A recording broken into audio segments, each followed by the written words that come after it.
ఇప్పుడు ఎవరు మనవాళ్ళు ఎవరు పరాయి వాళ్ళు అర్థమవుతోంది. అటుపక్కకి వెళ్ళిన తర్వాతే కదా ఎవరు గాడిదలు ఎవరు గురాలు. ఇంకా ఆయన వెర్షన్ ఆయన భాషా శైలి ప్రకారం ఆయన మాట్లాడడం జరిగింది. సో ఇప్పటికైనా డోర్స్ మీ పార్టీ తరపు నుంచి క్లోజ్ చేశారా?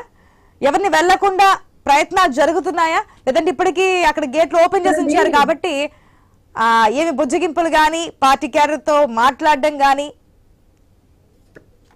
అదే చెప్తున్నా నేను. బీఆర్ఎస్ లో వలసలు ఎట్లున్నాయంటే స్వచ్ఛందంగా పోయిన వాళ్ళు ఎవరు లేరండి.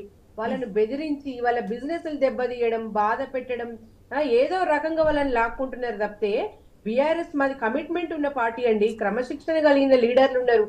కేసీఆర్ సారథ్యంలో మేము మళ్ళా పుంజుకుంటామండి, మళ్ళా నిలబడతాం, ప్రజల మధ్య ఉంటాం మేము. ఇక్కడ ఇప్పుడు ఏదైతే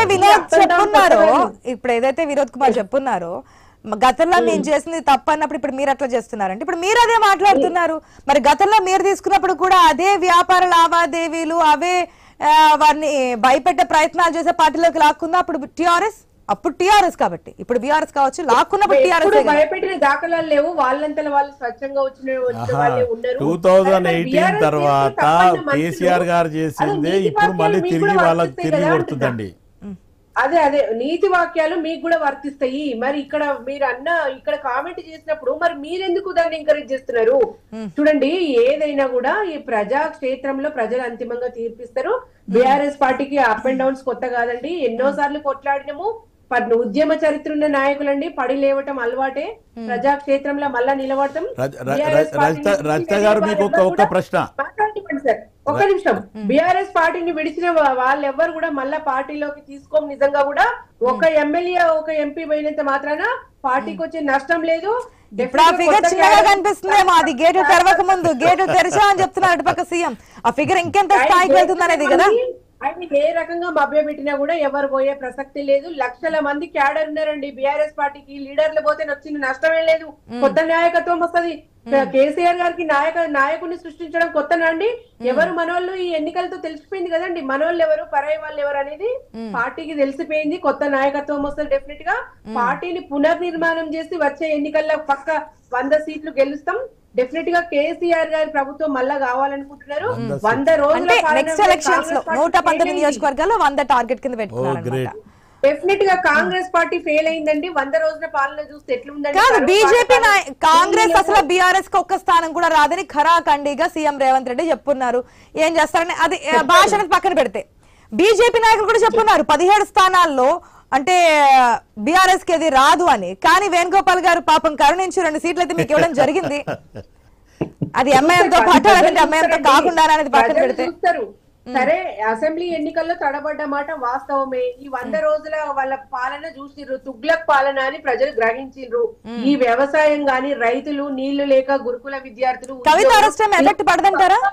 అన్ని వర్గాలు ఇబ్బంది పడుతున్నారు కాబట్టి డెఫినెట్ గా మళ్ళీ కేసీఆర్ దిక్కే చూస్తున్నారు. కవిత అరెస్ట్ అనేది ఎఫెక్ట్ పడదంటారా లోక్సభ ఎలక్షన్? ఖచ్చితంగా పడుతుంది. రజితారెడ్డి గారు ఒక్కటే బీజేపీ ఏమంటుంది, మేము కవితను అరెస్ట్ చేస్తున్నామని చెప్పి వాళ్ళు ఓటులు దండుకోవాలంటారు. మీరేమంటారు, మా ఆడ కూతుర్ని లోపలేస్తున్నారని చెప్పి మీరు రేపు ఎలక్షన్ లో పోతారు. మీ కేసీఆర్ కేటీఆర్ అదే చేస్తారు.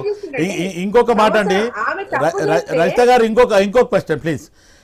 మీరు గతంలో ఆర్ఎస్ ప్రవీణ్ కుమార్ గారు బీఎస్పీలా పంపించింది స్వయాన కేసీఆర్, ఈయన కేసీఆర్ బాణమే అని చెప్పి గతంలో చాలామంది చెప్పడం జరిగింది.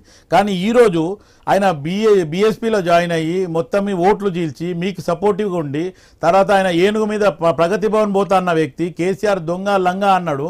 ఈరోజు పోయి కేసీఆర్ది స్వర్ణయుగం అంటాడు. మీరేమో బంగారు తెలంగాణ అంటున్నా, ఆయన స్వర్ణయుగం అంటుండు. మరి మీరిద్దరికి మీకు బంగారము స్వర్ణం రెండు కూడా వాడే పదం వేరు కానీ దాని అర్థం ఒకటే కదా. మరి బంగారం మీకు ఎక్కడెక్కడి నుంచి దొరికింది?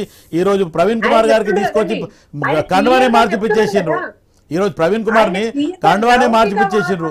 బహుజనవాదం అంటాడు, దళితవాదం అన్నాడు. ఇప్పుడు దళిత బంధు అని చెప్పి మీ ముఖ్యమంత్రి డైరెక్ట్ స్వయాన 30% మా వాళ్ళే తీసుకుంటారని చెప్పిండ్రు. ఇక మీరు ప్రతి దగ్గర స్వయాన సీఎం ఈ విధంగా చెప్పి ఖండిస్తున్నప్పుడు ఎవరు అంగీకరించారు కదా. ఒకవేళ నెక్స్ట్ ఇయర్ ఇది మీదే అధికారం, ఏదైనా చేసి ఉండొచ్చు. ఆశా గారు పబ్లిక్ కి చెప్పడం కాదు, స్వయాన ముఖ్యమంత్రి వాళ్ళ మీద 420 బుక్ చేయొచ్చు, లోపల పంపించచ్చు, ముఖ్యమంత్రికి అవకాశం ఉంది.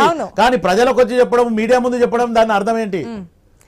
ఓకే ఏదైనా కావచ్చు ప్రజల తీర్పు అయితే చూస్తున్నాం వచ్చే లోక్సభ ఎలక్షన్స్ లో కూడా తీర్పు చూడబోతున్నాం ఇప్పుడు రాజకీయ పార్టీలు చేసే అన్ని స్ట్రాటజీలా లేదంటే రాజకీయంగా ఎదగడానికి చేస్తున్నటువంటి ప్రయత్నాల కేవలం ఓటు బ్యాంక్ రాజకీయాలు చేస్తున్నారని చెప్పి తెలుసుకునేంత విజ్ఞులు తెలంగాణ ప్రజలు తెలంగాణ ఓటర్లు కూడా మరి తీర్పును బట్టి చూద్దాం మీరు తీసుకునేటువంటి డెసిషన్స్ ఇవన్నీ కరెక్టా కాదనేది ఏ పార్టీకి సంబంధించి ఆ పార్టీ ఒక ఫిగర్ అయితే ఫిక్స్ చేసుకున్నారు 14, 12, 9 ఈ విధంగా మరి ఎన్ని స్థానాలు ఏ పార్టీలకు వస్తాయి ఎలక్షన్స్ కి ముందు వరకు ఇంకెన్ని గేట్లు ఓపెన్ చేస్తున్నారు కాబట్టి వలసలు ఇంకా కంటిన్యూ అవుతాయి లేదంటే అక్కడ పుల్ స్టాప్ పెట్టే ప్రయత్నాలు ఏమైనా జరుగుతాయి ఇవన్నీ కూడా చూద్దాం థ్యాంక్ యూ అండి thank you so much debate లో పార్టిసిపేట్ చేసిన ప్రతి ఒక్కరికి కూడా ఇది వాటి news agenda keep watching I news మీతోని మీ వెంటే